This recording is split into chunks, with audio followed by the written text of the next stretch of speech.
स्वागत है आप सभी का। आप देख रहे हैं महारो राजस्थान, आपके साथ मैं हूं स्वप्निल।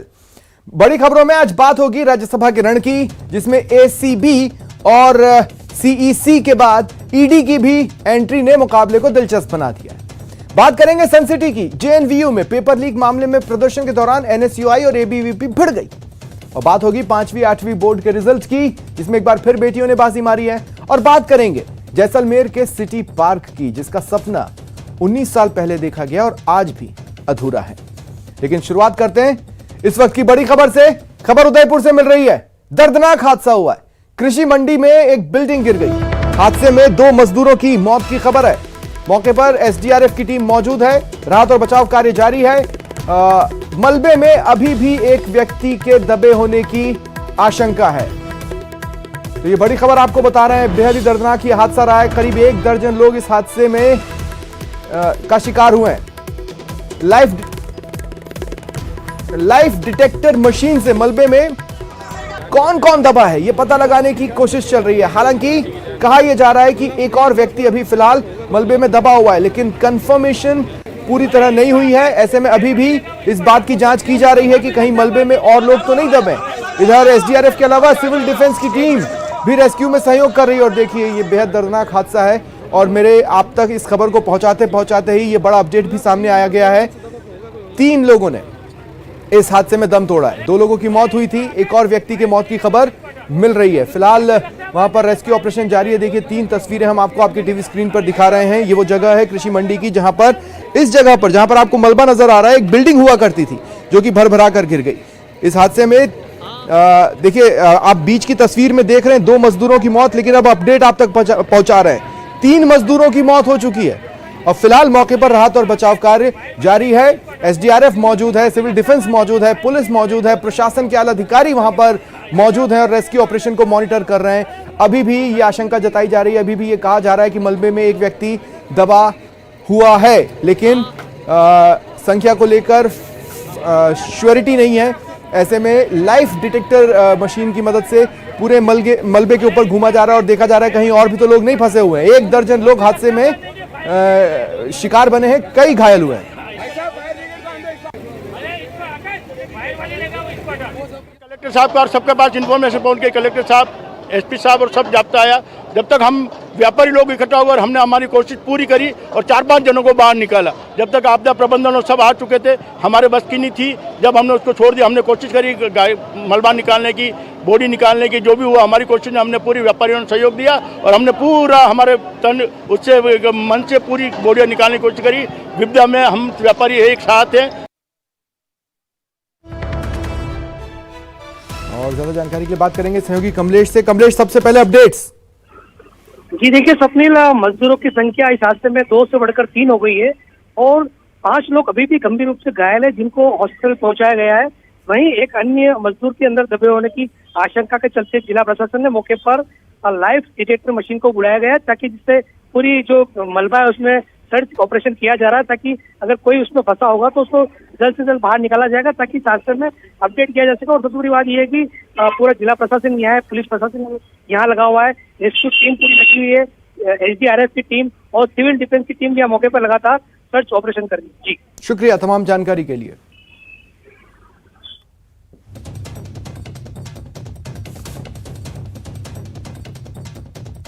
और एक और बड़ी खबर सुन लीजिए। मंत्री को धमकी मिली है। तस्वीर आपके सामने है, आप पहचान सकते हैं मंत्री गोविंद राम मेघवाल, जिन्हें धमकी मिली है। बताया जा रहा है कि मलेशिया से एक व्यक्ति ने मंत्री को फोन कर धमकी दी। बीकानेर के जेएनवीसी थाने में मामला दर्ज करवाया गया। रेंज आईजी ओम प्रकाश ने आज इस संबंध में प्रेस वार्ता की और मीडिया के साथ अब तक की जांच की जो जानकारी है वो साझा की। उन्होंने बताया कि धमकी देने वाला, उसका नाम सुनील है, जो कि खाजूवाला का रहने वाला है, मलेशिया में काम करने गया था और मलेशिया में ही काम करने के दौरान उसने मंत्री को फोन लगाया। मंत्री को फोन लगाकर पैसे मांगे और पैसे नहीं अगर उस तक पहुंचे तो जान से मारने की धमकी दी। पुलिस ने इस बीच इस मामले में अमन विश्नोई नाम के एक व्यक्ति को डिटेन किया है। एक महिला को भी पूछताछ के लिए बुलाया है। साथ ही कुल 12 लोगों को इस पूरे केस में संदिग्ध माना जा रहा है।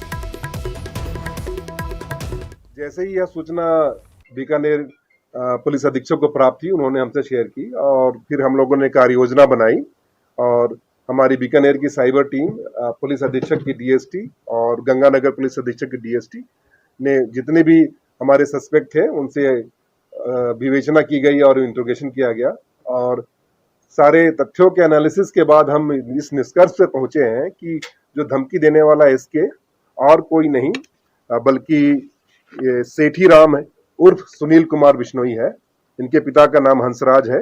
ये 10 BD खाजूवाला बीकानेर के रहने वाले। आईजी बीकानेर रेंज ओम प्रकाश जी इस वक्त मेरे साथ फोन लाइन पर जुड़ रहे हैं। सर, स्वागत है आपका न्यूज़ 18 राजस्थान पर। जी नमस्कार सर, इस पूरे केस के बारे में बता पाएंगे आप, किस तरह कड़ियां जुड़ी और कैसे मलेशिया तक कनेक्शन पहुंचा?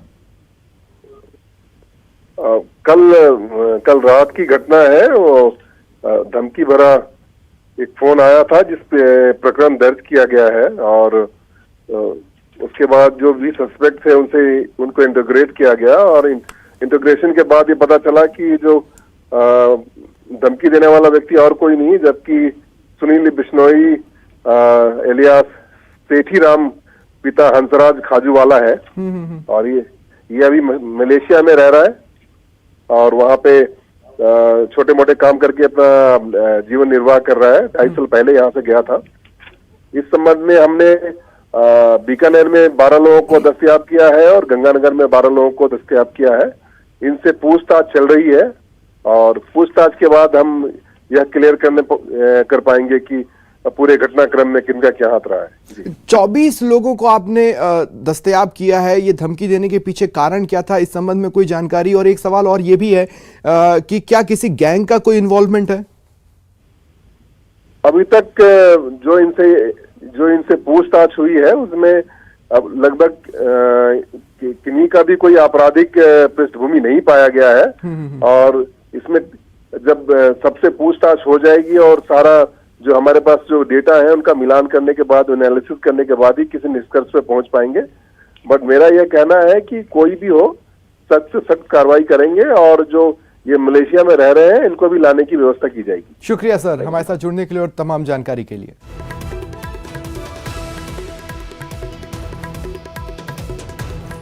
और अब बात करते हैं राज्यसभा के रण की, जिसमें सियासी लड़ाई ईडी वर्सेस एसीबी तक पहुंच चुकी है। केंद्रीय मंत्री अर्जुन मेघवाल ने दावा किया कि कांग्रेस खेमे में असंतोष की लहर है। सरकार विधायकों को एसीबी और पुराने मुकदमों का डर दिखा रही है। मेघवाल ने आरोप लगाया सरकार विधायकों की जासूसी करवा रही है। उन्होंने राज्यसभा चुनाव में काले धन के इस्तेमाल की आशंका भी जताई है। मेरा सब्जेक्ट था 8 साल में मोदी सरकार के ऐसे निर्णय जो युगांतकारी परिवर्तन की ओर संकेत करते हैं, जिसमें स्वच्छ भारत मिशन एक ऐसा निर्णय मैं मानता हूं। मैंने ईयर वाइज 8 सालों में 2014 में क्या निर्णय हुआ, 2015 में ऐसा क्या निर्णय हुआ, आप चाहो तो मैंने ईयर वाइज, जैसे स्वच्छ भारत मिशन पहला निर्णय जिसने सब जगह असर डाला, शौचालय से लेकर के स्वच्छता से लेकर के आज रेलवे स्टेशन भी देखोगे तो आप साफ सुथरे नजर आएंगे। उसने मानसिकता पे भी असर डाला। ये होलिस्टिक अप्रोच के निर्णय थे। 370 समाप्त होती है। कितने वर्षों की तपस्या का आप जैम के आधार पे जनधन, आधार और मोबाइल ट्रिनिटी के आधार पर डीबीटी लाते हैं और 9 करोड़ ऐसे लोग हैं जो पात्र ही नहीं थे और सरकारी योजनाओं का लाभ ले रहे थे। उनकी लिस्ट को आप डीलिस्टिंग करते हैं और उसमें राशि बचती है। ये सब पीछे आज हमने रखे। मुख्यमंत्री अशोक गहलोत ने हॉर्स ट्रेडिंग को लेकर बीजेपी पर निशाना साधा। मुख्यमंत्री ने कहा कि कांग्रेस के तीनों राज्यसभा प्रत्याशी जीत हासिल करेंगे। इसके साथ ही सीएम ने कहा कि बिना संख्या बल के निर्दलीय प्रत्याशी को खड़ा करना बीजेपी की मंशा बताता है। मुख्यमंत्री ने कहा बीजेपी ईडी का सहारा ले रही है, जो गलत है। देखिए, हमारी पूरी तैयारी है। शुरू से मैंने आपको कहा कि हमारे पास तो शुरू से ही तीनों सीटों के लिए हमारे पास में जितने हमारे पास 126 जो विधायक का जो हमारे साथ समर्थन है उससे हम तीनों से देख लेंगे। अब जो बीजेपी समर्थित उम्मीदवार जो बनाए गए हैं उनको सोचना चाहिए था, जब उनके पास संख्या बल नहीं है तब क्यों उन्होंने ये स्पॉन्सर किया। इसके मायने की हॉर्स ट्रेडिंग करने की मंशा शुरू से ही रही है, इसलिए उन्होंने तीसरा उम्मीदवार खड़ा किया, तब भी उनके पास पूरी मेजोरिटी है नहीं। इसका जवाब उनके पास में नहीं है। राज्यसभा चुनाव में बीजेपी ने एक बार फिर चमत्कार की उम्मीद जताई है। प्रदेश प्रभारी अरुण सिंह से लेकर अर्जुन मेघवाल तक 10 जून को बड़ा धमाका होने के संकेत दे रहे हैं। हालांकि फतेह का फॉर्मूला बताने से बच रहे हैं।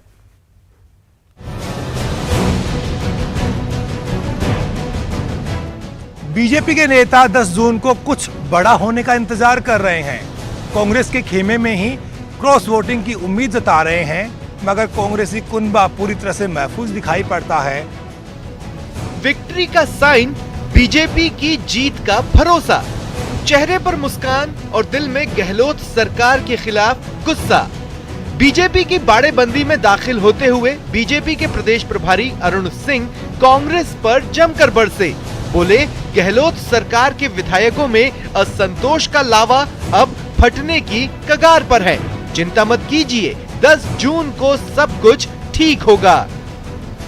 तो ऐसी स्थिति में जब सब असंतोष है, अब मुख्यमंत्री केवल पटाने में लगे हुए हैं कि किसी तरीके से पटा लिया जाए। आप बिल्कुल अच्छा ही होगा, चिंता मत करें, बिल्कुल ही अच्छा होगा। क्या दोनों जीत जाएंगे? आप बिल्कुल अच्छा होगा, आप भरोसा रखिए, बिल्कुल जीतेंगे।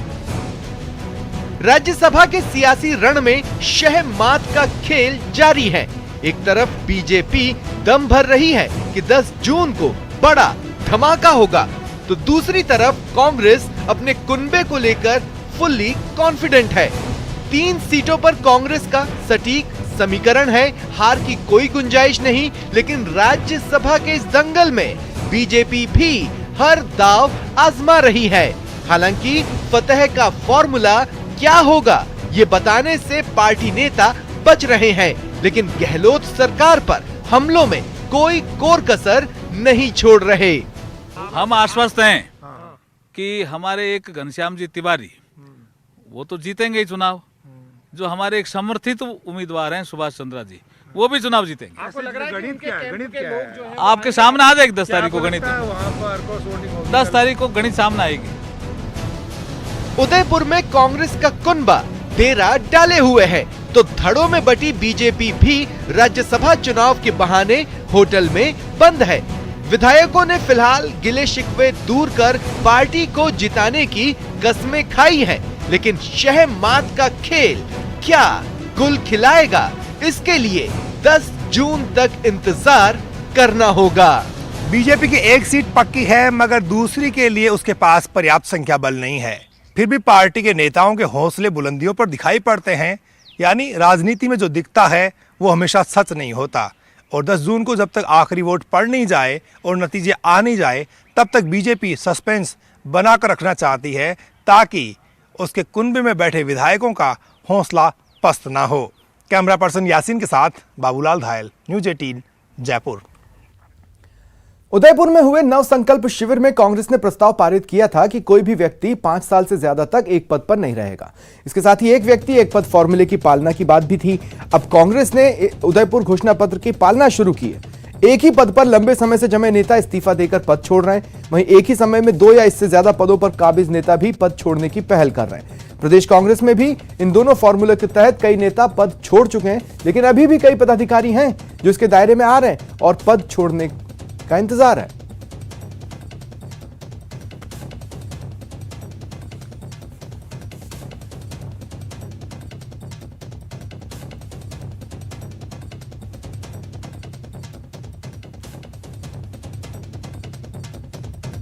तो देखिए, पार्टी ने खुद ही मिलकर यह निर्णय लिया और 2 ऐसे कदम डिसाइड किए जिनको उठाना माना जा रहा था कि कांग्रेस के लिए मुश्किल भरा हो सकता है, नजर भी आ रहा है।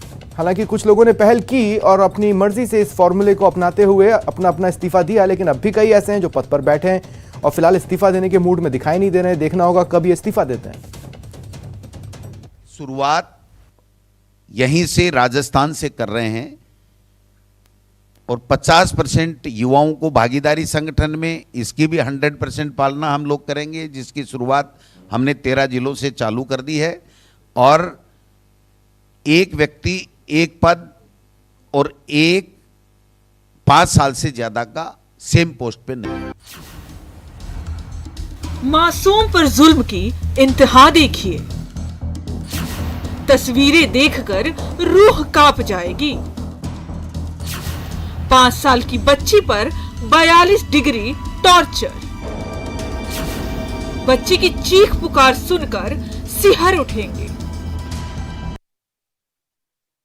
एक तो 42 डिग्री गर्मी का टॉर्चर, ऊपर से हाथ पैर जंजीर से जकड़े हुए, आंख सी तपती छत मासूम के शरीर को जला रही है। वो चीख मार मार कर रो रही है, खुद को बचा लेने की गुहार लगा रही है, मगर दूर दूर तक कोई मासूम की चीखें सुनने वाला दिखाई नहीं पड़ रहा। पड़ोस के एक बच्चे ने कलयुगी मां बाप के जुल्म को कैमरे में कैद कर लिया। सोशल मीडिया पर वायरल वीडियो दिल्ली का बताया जा रहा है। पुलिस ने काफी मशक्कत के बाद इलाके का पता लगाया और बच्ची के मां बाप को हिरासत में लेकर पूछताछ शुरू की। देखो भाई, चिल्ला जा रही है। दोपहरी में गर्मी हो रही है, 2 बजे का। छत पे डाल रखी, भी बांध गए इसकी मां ने।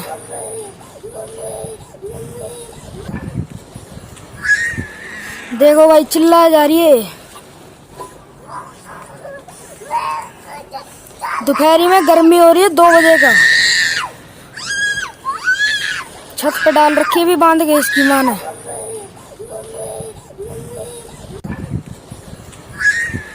देखो भाई, चिल्ला जा रही है। देखिए, पत्थर से पत्थर दिल भी मासूम की इस चीख पुकार को सुनकर पिघल जाए, लेकिन वहां कोई इसे सुनने वाला देखने वाला नहीं था सिवाय एक बच्चे के, जिसने इस वीडियो को अपने कैमरे में कैद किया और फिर ये वीडियो वायरल हुआ। आप देख सकते हैं इन तस्वीरों में किस तरह से ये मासूम तड़प रही है। में गर्मी हो रही है, 2 बजे का। छत पे डाल रखी, भी बांध गए इसकी मां ने। जोधपुर के जेएनवीयू में पेपर लीक मामले को लेकर विरोध प्रदर्शन के दौरान एनएसयूआई और एबीवीपी के कार्यकर्ता आमने सामने आ गए। यूनिवर्सिटी के केंद्रीय परिसर में जमा छात्रों को कंट्रोल करने के लिए बड़ी संख्या में पुलिस अधिकारी और अतिरिक्त जाब्ता मौजूद रहा। प्रदर्शन करने पहुंचे एनएसयूआई और एबीवीपी कार्यकर्ताओं ने एक दूसरे के खिलाफ नारेबाजी की, कुलपति को कक्ष से बाहर बुलाने की मांग पर हंगामा किया। पुलिस ने एबीवीपी छात्रों को मेन गेट से ही बाहर खदेड़ा। हालांकि बाद में छात्र वीसी चैंबर के पास पहुंचे और नारेबाजी शुरू कर दी।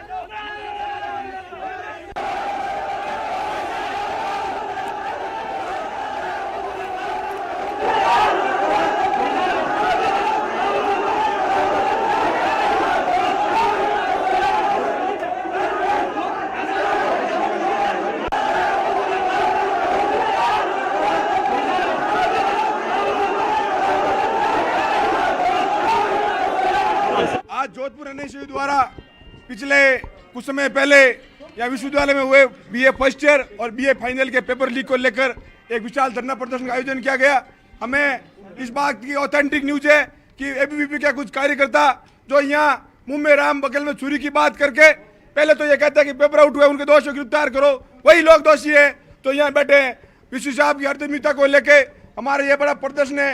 विश्व साहब को बाहर आके विश्वविद्यालय के जो प्रशासन के हमारे बच्चे हैं उनके मांगे को सुनना चाहिए। अखिल भारतीय विद्यार्थी परिषद जोधपुर विश्वविद्यालय के समस्त कार्यकर्ताओं और छात्र शक्ति ने आज केंद्रीय कार्यालय जयनारायण व्यास विश्वविद्यालय केंद्रीय कार्यालय पर प्रदर्शन किया और विद्यार्थी परिषद की मांग थी। आज 1 महीने को होने को आया है। 1 महीने पहले विद्यार्थी परिषद ने मुद्दा उठाया कि यहाँ पे पेपर लीक हुआ है। जो ग्रेजुएशन के पेपर हुए विश्वविद्यालय द्वारा, प्रशासन द्वारा, भ्रष्टाचारियों द्वारा जो पेपर लीक किया गया, उनके ऊपर कमेटी बनाई गई है, वो भी भ्रष्ट है कमेटी। उसमें कुछ संगठनों के पदाधिकारी कमेटी के अंदर लिप्त है। इस तरह से अगर कमेटी तैयार की गई तो कब स्टूडेंट्स के साथ भला करेगी यूनिवर्सिटी। और फिलहाल रुकते हैं एक ब्रेक के लिए।